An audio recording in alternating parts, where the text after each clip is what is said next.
things are better than others, but that we should never say that anything is wrong, that it has no value. That's not true.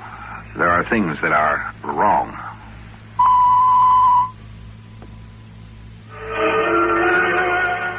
Yes, some things are just plain wrong. No rightness about them. Atomic war is one of those things. If we get started on a real atomic war... You see, ordinary war destroys men. Atomic war can destroy humanness by producing mutations that aren't human. But there's another thing that's wrong, too. And that's the wrongness of fooling yourself. Not merely others, but fooling yourself. And that's tonight's story. And you say the annual budget of this institution is $8 million, Dr. Hawley? That's right, Senator Bryan. $8 million a year for the care and feeding of... The freaks, Doctor? Oh, we try never to think of them as freaks, Senator, and never to speak of them that way. Some of them have unusually sensitive hearing. Yes, but they are... Well, they're mutants, Senator. Genetic sports created by radioactive fallout. You might say they're martyrs to the criminal stupidity of the 20th century. Well, is it compulsory for a mutant to live in an institution like this? I confess I'm not completely familiar with the legal aspect. Compulsory? No, Senator. It's not compulsory. But it's often simpler for a mutant to live within these walls than out there in the world at large. So I can understand that. 80% of them have come here voluntarily. And the rest? Committed by relatives who couldn't stand the sight of them. But, come, let me show you some of the patients, Senator. That's Anna over there. You'll notice I didn't bother knocking. Anna doesn't hear sound. When she wants privacy, she just bolts her door. But what is she doing? Thinking. That's all? Just thinking? Well, that's all she ever does, Senator. She's busy working on a new cosmological theory. Come, Senator. We're disturbing her concentration. Let's try another room. Now, there are many different types of mutations, of course, Senator. Hardly any two are alike. And some of our patients are simply physically deformed. You know, an extra limb, a strange texture of skin, differences like that. But others are more or less normal physically, but have unusual mental abilities. And still others, like Anna here, well, they're both deformed and mentally unusual. Now, in this room, we have a pair of remarkable mutants. Dr. Hawley, what's that coming up the hall toward us? It's Merrick, one of our more interesting patients. You let them wander around the hall? This isn't a prison, Senator. Hello there, Merrick. Where are you heading? Taking a little walk, Dr. Hawley. This is Senator Bryan. He's paying us a visit here today. He's on the Senate Appropriations Committee. How interesting. I'm leaving here, Dr. Hawley, right now. Leaving? But you haven't been out of here in 10 years, Merrick. I've decided to give the world another chance. You know the rules, Merrick. If you volunteer to come in as a patient, you have to give 3 months' notice. Now, that way we can prepare you for life in the outside world. I'm leaving right now, Doctor. 10 minutes after I'm gone, you'll forget all about this. You remember there was once a Clyde Merrick here, but according to your records, he was discharged today, September 4th, 2019. You'll go directly to the recording computer and make the change. And as for you, Senator, whatever your name, you will have no recollection whatever of this conversation. And when you return to Washington, you will do your best to see that Dr. Hawley's appropriation is increased. Is all that clear? Good. Goodbye, Dr. Hawley. Thank you for everything. Very well, Senator. Let's continue our little tour now. Suppose I let you see our recreational therapy wing now. It's all right, Doctor. I don't feel very well. Could we sit down and rest for a while? The oddest sensation in my head. It's as if I fell asleep for a few minutes. I had a very strange dream. A young man, talking to me. Maybe a little fresh air. It's rather warm in here. Yes. Fresh air would be good. Straight through that corridor. It'll take you to the courtyard. I'll be with you in just a moment. I have to stop in at the office and make an entry on a patient's record. Something I've been meaning to do for a long time. I keep forgetting it. I'll be with you in a moment, Senator.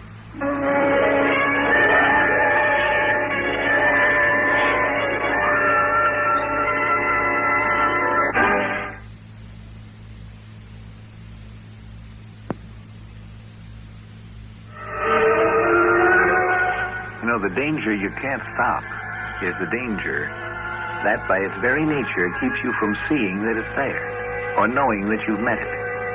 That's a hard one to stop.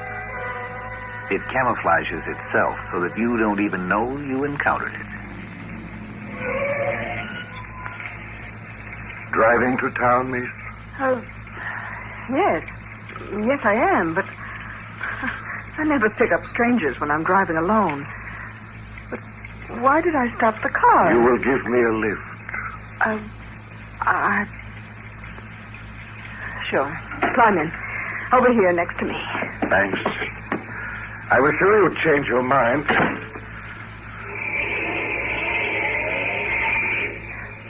This is an awfully lonely part of the country to be hitching a ride in. Where are you coming from? You see that building up on the hill with the brick fence around it? Yes. Do you know what that is? Some sort of government hospital, isn't it? Close. It's a sanctuary for mutants. That's where I was coming from. From the mutant sanctuary? But are you a mutant? Do I look like one? I don't know. You look... How do I look? I look perfectly normal, don't I? Yes, you look perfectly normal in every way. Tell me how I look to you.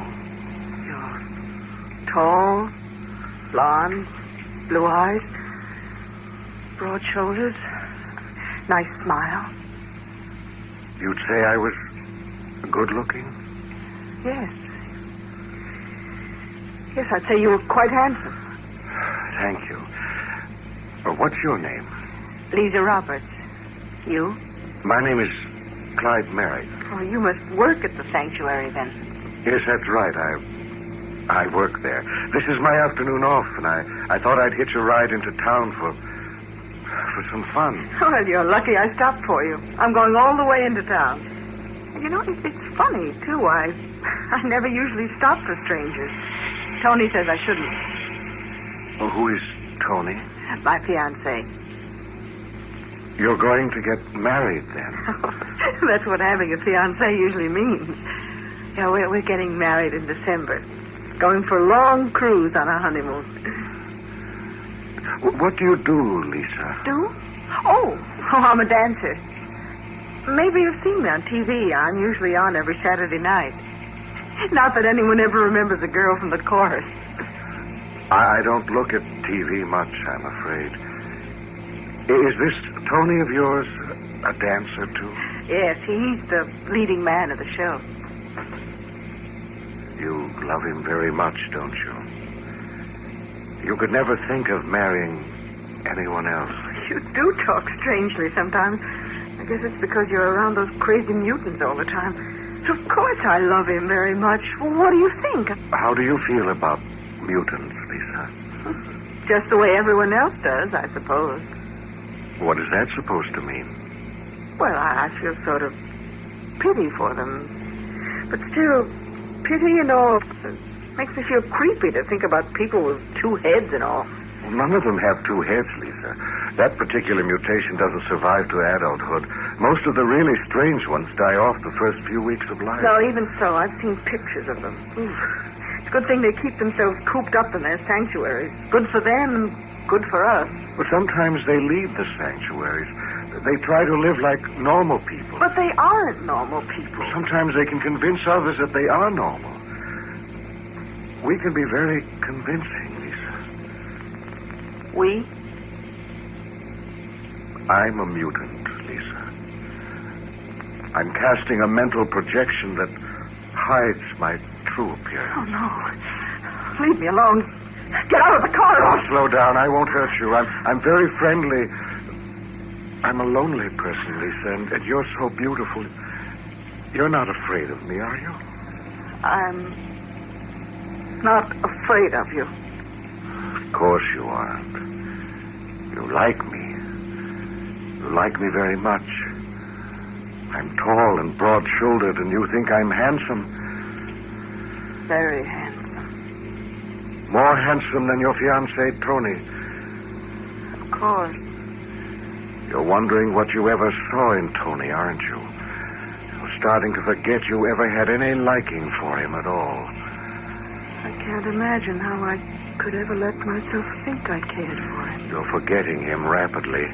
You don't even know who Tony is now, but you know who I am, don't you? Yes. Yes, of course. And you love me. You've only known me for a few minutes, but despite that, you've fallen deeply in love with me. Haven't you, Lisa? Yes. I love you, Clyde. And I love you, Lisa. Will you marry me, Lisa? Of course, Clyde. Yes, I'll marry you, darling.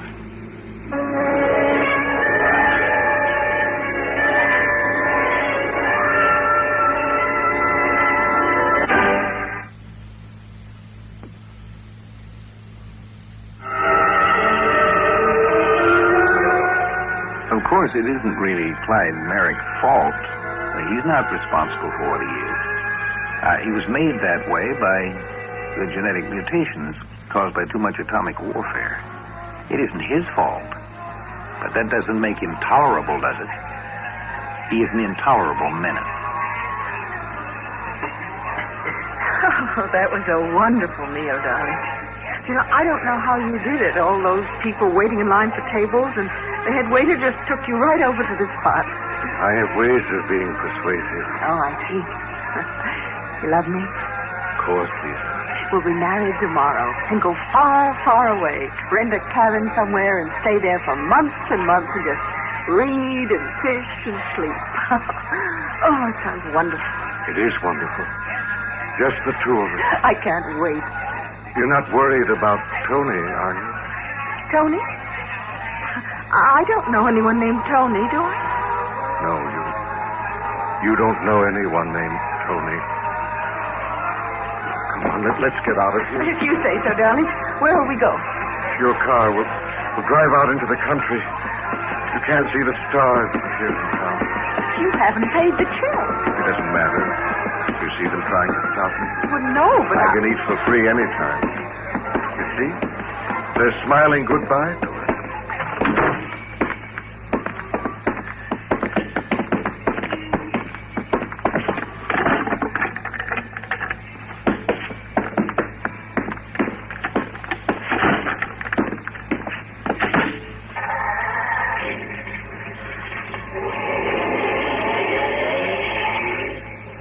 just drive anywhere?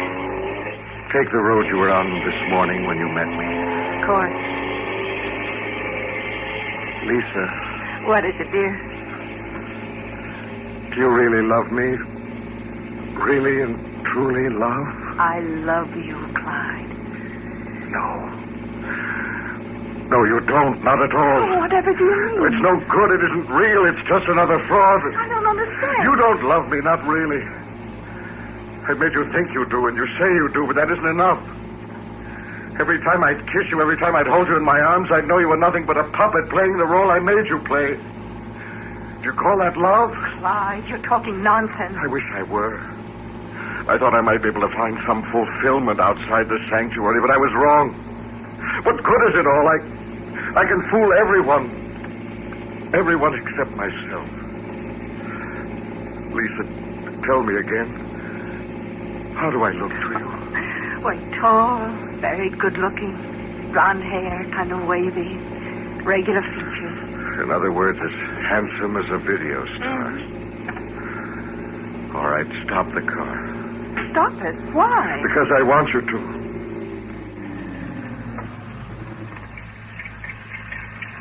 Well? Ever since I left the sanctuary this morning, I've been projecting a false appearance. It's a power of mine. Something special I have, thanks to the otherwise unkind providence. I'm going to turn that projection off now, Lisa. Let you have a look at me as I really am. As I look without the benefit of hypnotic trickery. Oh, no! It is the face, those eyes, the skin. Everything's all right now. You're starting to forget. In a moment, you'll have forgotten it. There. All better. How do you feel?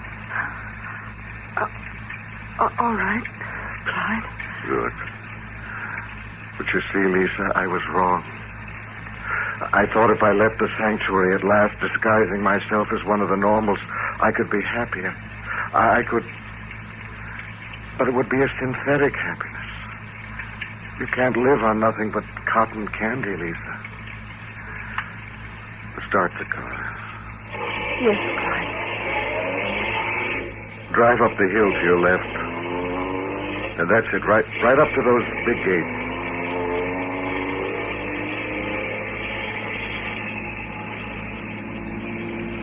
All right, stop here.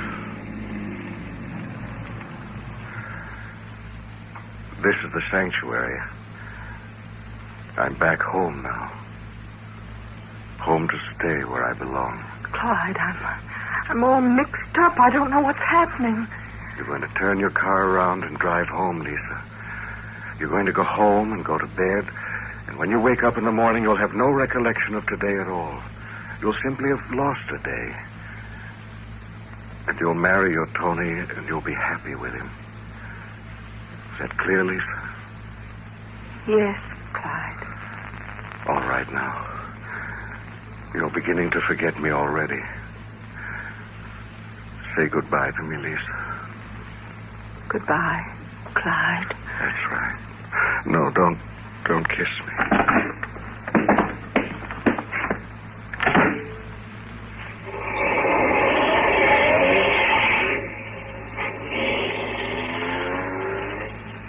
Back home again. Goodbye, Lisa.